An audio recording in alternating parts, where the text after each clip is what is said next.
السلام عليكم ورحمة الله تعالى وبركاته. سو دhowaada macmiil maanta waxaan joognaa magaalada Hargeysa, gaar ahaan galbeedka magaalada Hargeysa, maqaaxida inanta wakaa wadadii weyneyd ee laamid ahayd. ma sha Allah tabarakallah, wadadii laamid waa tan halkan ay maraysaa. balooga lixaad baan joognaa ee koonfurta.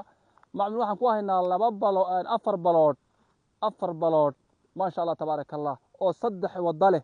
wadadan iyo maxaan ku dhahaa wadadaas ay leeyihiin laba kaari koona ah.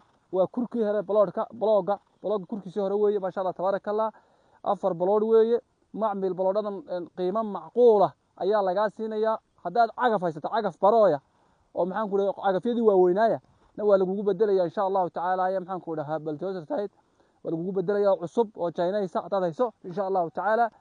waa meel fiican, qiimuhu waa qiimo macquula insha Allahu tacaala. markaad nala soo hadashaan haddaad cagaf haysato, haddii kalena si kale aan kugu sheegi doonaa insha Allahu tacaala. qiimahan kugu sheegi doonaa.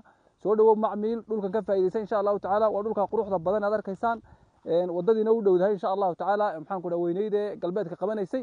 macmiil ka faa'iideyso dhulkan insha Allahu tacaala. waa afar ADB 60 weeye insha Allahu tacaala oo laba kaari koonayeen. ka faa'iideysta insha Allah.